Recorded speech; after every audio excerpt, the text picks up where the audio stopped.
Good morning, everyone, and welcome back to the Suburban Proletarian. My name is Greg, and I just wanted to take this opportunity to wish all of you a happy leap year day. It's February 29th. This is the day we pull out the crown on our calendar and engage the hacking feature and give the Earth a chance to catch up so that we stay in sync with the seasons and all of that good stuff. And today I want to take a second look, at a watch that I featured during the Christmas season in an unboxing video. And this watch is incredibly popular worldwide, but it's been done to death. So I am going to resist the urge to go too far off into the weeds talking about history and fake heritage versus real heritage and all of that. Of course, the watch I'm talking about is the Bulova Lunar Pilot. This is a watch that's an official reproduction, I think, from Bulova of a watch that they produced and submitted to NASA back in 1972 in an attempt to supplant the Omega Speedmaster as NASA's official moon watch or space watch. And but all of that has been covered over and over and over again in print and online and in video format. So all that information's out there. You can go find it on your own. I do want to take a second look at the watch, this actual watch, and give you my feelings about it. I've had it for, I don't know, about a month and a half now. I've had an opportunity to wear it a bit. I'm pretty impressed with it. There are a couple of things I want to talk about. And there's another feature of this watch, or more precisely, a lack of a feature in this watch, which is really strange. It's a very basic feature considering the elemental nature of the watch. It's a quartz analog chronograph, and it's almost an inexcusable omission, and I don't understand why it's there, but I haven't seen anybody else talking about it, so I want to take a look at that as well. So in order that this doesn't get too long and boring, let's move right over to the tabletop and take a closer look at the Bulova Lunar Pilot.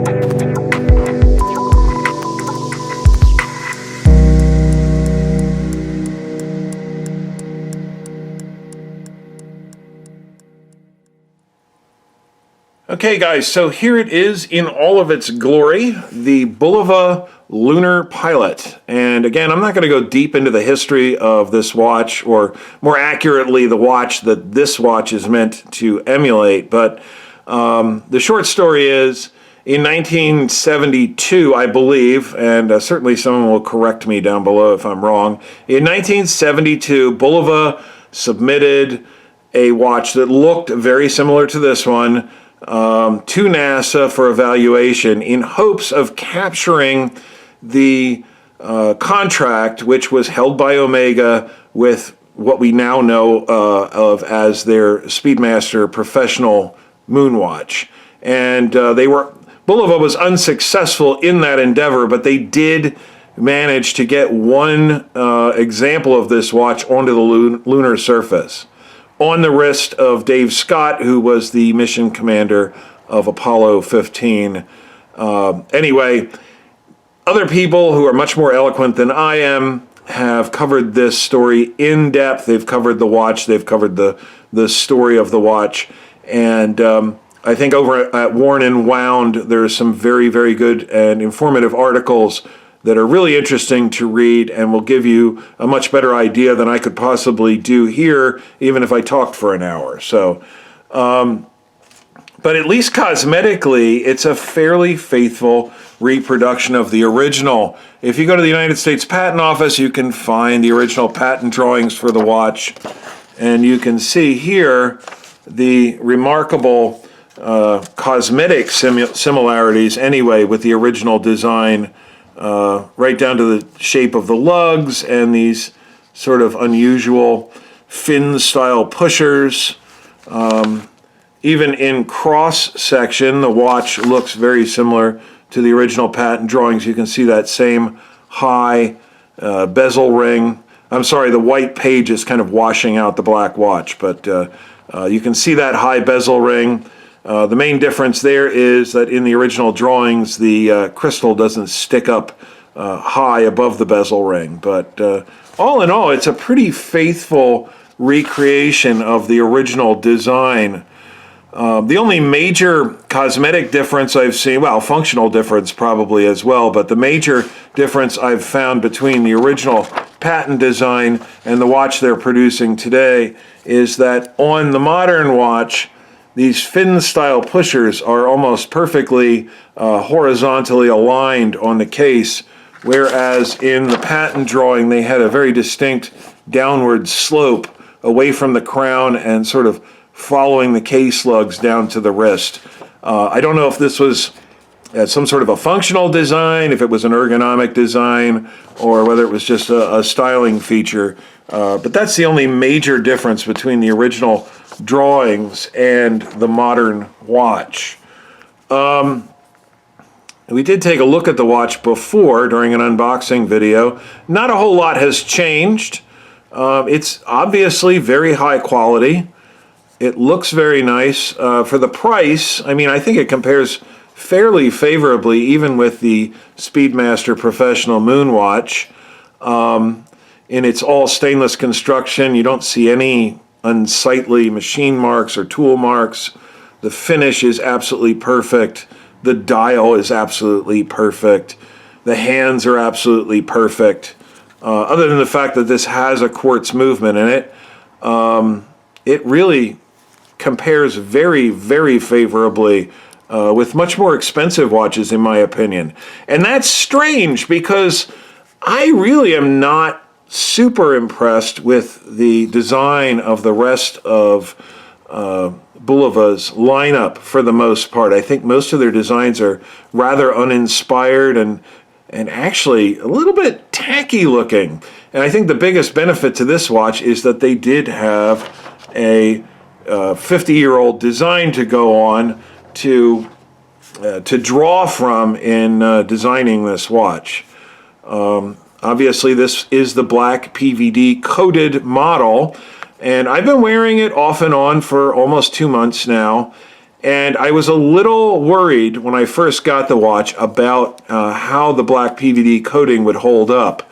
My wife bought a Bulova several years ago, which had some black PVD coating on the case, and it started to scratch off almost immediately. I mean, within 24 hours. There were scratches with bright metal showing right through from the watch case, and she actually ended up returning the watch, exchanging it for something different because it was clear. Now, my wife is very hard on watches, but I've been wearing this watch to work. I have a maintenance job. I work in a manufacturing facility part-time. I'm working around heavy machinery. My watches do get banged around a little bit, and so far, so good. There's one tiny, tiny little scratch on this keeper. You can see there's a tiny little bright spot right there, but the buckle's still good. The other keepers are still good. So I think the finish is going to hold up fairly well. The leather strap I have not replaced yet, and I don't see any I'm not in a real hurry to replace it. It's holding up fairly well. It's very soft, very supple leather. The attachment point here, the hole for the prong on the buckle, is getting slightly stretched out as the watch breaks in, but all in all, it's holding up quite well. So overall, I've been very satisfied with the watch. I've been satisfied with the quality of it. I've been satisfied with the wearability and the accuracy. It is running at less than 1/10 of a second per day. But as I mentioned in the intro, there's one thing about this watch that's very strange to me, and I do not understand it. And in order for me to explain, I am going to have to go into a little bit of depth about how analog chronographs work. So let's look at this Chinese Seagull 1963 mechanical chronograph. This has the Seagull ST19 movement in it, which is a reproduction or a continuation of the Venus 175 Swiss chronograph movement. You can see the red hand here is the seconds hand for the chronograph. And when I start the chronograph in motion, the seconds hand starts moving. And I can stop it. I can start it again. If I push the reset button, it does absolutely nothing. When I stop the chronograph seconds hand and hit the reset button, it snaps right back and it's ready to run again. And that's pretty much how most chronographs worked up until the quartz era. For about 50 years, I think the wrist chronograph was first invented in the 1920s or 1930s, and it wasn't till the 1970s or 80s, I think, that analog quartz chronographs came out. And so now let's look over here at this quartz chronograph. This is my Victorinox Chrono Classic. There's nothing terribly special about this watch. I do wear it a lot. It's rugged and it serves its purpose, and it's a fairly standard quartz analog chronograph. So when I start the chronograph seconds hand on this watch, it starts running and the stepper motor is moving the seconds hand in sort of jumpy 1 second increments. Now, if I press the reset button while the second hand is running, the second hand will stop. And this little hand here is showing me tenths of a second. But unlike pressing this button to stop the chronograph altogether, the seconds hand has just been paused and I can record a split time or a lap time. Then when I depress the reset button again, the hand will jump forward and pick up counting where it would have been if I had never pressed this button. And I can do that again and start it again and it'll jump again. And if I pause it and then the race comes to an end and I actually have to stop it, I can press this again and it'll jump forward to where the race was finished. And then when I hit the reset button, everything goes back to 0.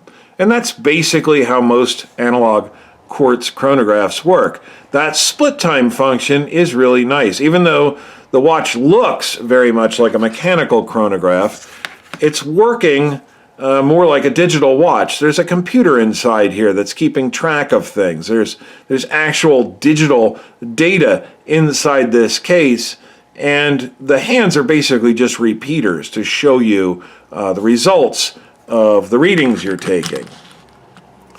Then we come to the Bulova Lunar Pilot, and this watch is really kind of weird. Or more accurately, the chronograph function of this watch is really weird, or at least it's weird to me. So when I hit the start button, you can see the tenths of a second, or actually 20ths of a second hand starts spinning around, and it'll do that for about 30 seconds. That's really just for show. It'll stop after 30 seconds, but it'll still give you a readout when you stop the watch. So you can see the hand is moving much more smoothly than it did on the Victorinox. One might even think this was a mecha quartz movement or something. But it's not. Well, there you can see the tenths or 20ths of a second hand has stopped. This is not a mecha quartz movement. It looks like one. It sweeps like one. But in fact, when I stop the chronograph and I hit reset, you can see there's definitely a stepper motor moving that because it smoothly swings back to the 0 position. So let's set it in motion again. And as you can see, the hand is moving forward. And once again, because this is quartz, because that hand is actually being run by an electronically controlled motor, it's basically just telling you what the computer inside of the watch knows to be true. So it should be able to perform the same sort of split time functions as my Victorinox. But when I hit the reset button on this watch, everything goes back to 0. It stops and it just resets. Kind of the same way that a mechanical chronograph would work. And I don't know, I just find that a glaring oversight that you've got this watch. It's quite sophisticated. It's running at 262 kilohertz. It's meant to be sort of a modern electronic marvel. whereas this watch is running at the much more standard 32 kilohertz. And before some wonk wants to correct me, I know that it's not exactly 32 kilohertz. It's like 32.768 kilohertz, I think. But this is running at the standard. This is a very pedestrian quartz movement. This is meant to be very sophisticated, and I think that the split time feature is something that really should be included in this watch, which is not. And I don't know. I find that to be a glaring oversight. And if I didn't like this watch so much in every other way, that would really kind of put me off. And as a matter of fact, if I would have known about that before I bought the watch, I may have been a bit more hesitant to get it. But anyway, it is a very nice watch. I don't think I covered the particulars as far as size. It is a large watch. It's actually 48 millimeters if you include the crown side to side.